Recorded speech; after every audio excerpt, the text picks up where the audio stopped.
Райым Матраимов мындан ары мамлекетте жүрө турган болсо, кичинекей гана бир Матиз машинени минип алып жүрүш керек.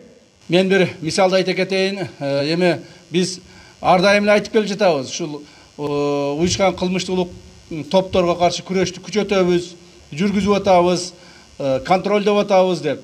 Бирок бүгүнкү күндөгү жүргүзүлүп аткан жумуш бул таптакыр өзүнүн идеясы менен, өзүнүн формасы менен өзгөчөлөнөт. Себеби бүгүнкү күндө биз мындан ары мамлекетибизде уюшкандык кылмыштуу топтор болбойт деп бардыгына жарыяладык. Жана ошол сөзүбүзгө турушубуз керек. Бир эле мисалды айтайын, жакынкы эле күндөрдө биз республика боюнча бардык ошол уюшкан кылмыштуу топторго, коррупцияга, мыйзамдуулукту бузууга катышы бар мамлекеттик кызматкерлерди аныктап чыктык. Бүгүнкү күндө Райымбек Матраимовго байланыштуу болгон 92 мамлекеттик кызматкерди аныктадык. Көлбаевга байланыштуу болгон 60 кызматкерди биз аныктадык. Андан сырткары таможня органдарынан 50 кызматкерди аныктадык. Ошентип 202 мамлекеттик кызматкер уюшкан кылмыштуулук топко, криминалдык элементтерге жана коррупцияга байланыштуу кызматтарынан алынып жатат. Бул масштабтуу жумуштун бардыгы ошол мамлекетибиздеги ар бир мамлекеттик органды тазалоонун негизинде болуп атат. Мындан ары сиздердин кызматыңыздар, сиздердин жасап аткан ишиңиздер түздөн түз ушуга байланыштуу болуш керек.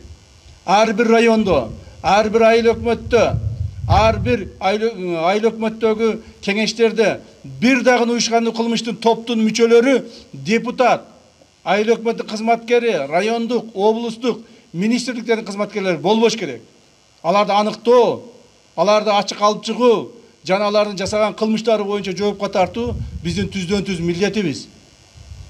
Мындан ары мамлекетте Көлбаев деген мафия болбойт.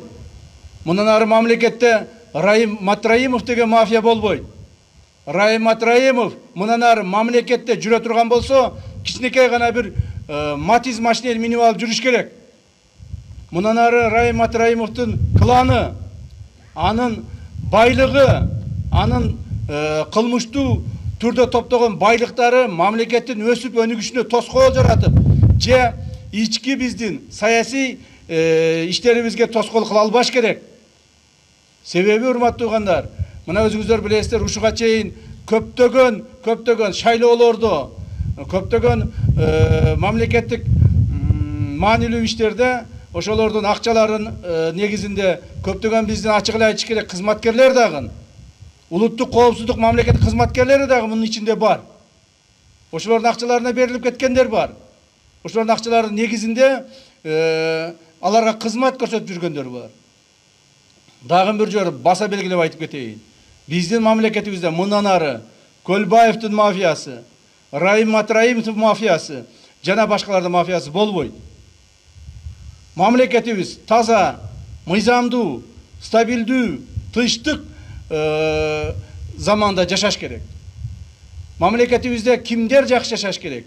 Жөнөкөй адамдар, өз эмгеги менен кызмат кылган адамдар, өз эмгеги менен акча тапкан бизнесмендер жана өз эмгеги менен эмгек кылып мамлекетке кызмат кылып аткан мамлекеттик кызматкерлер жакшы жашаш керек. Биз ошолорго шарт түзүшүбүз керек.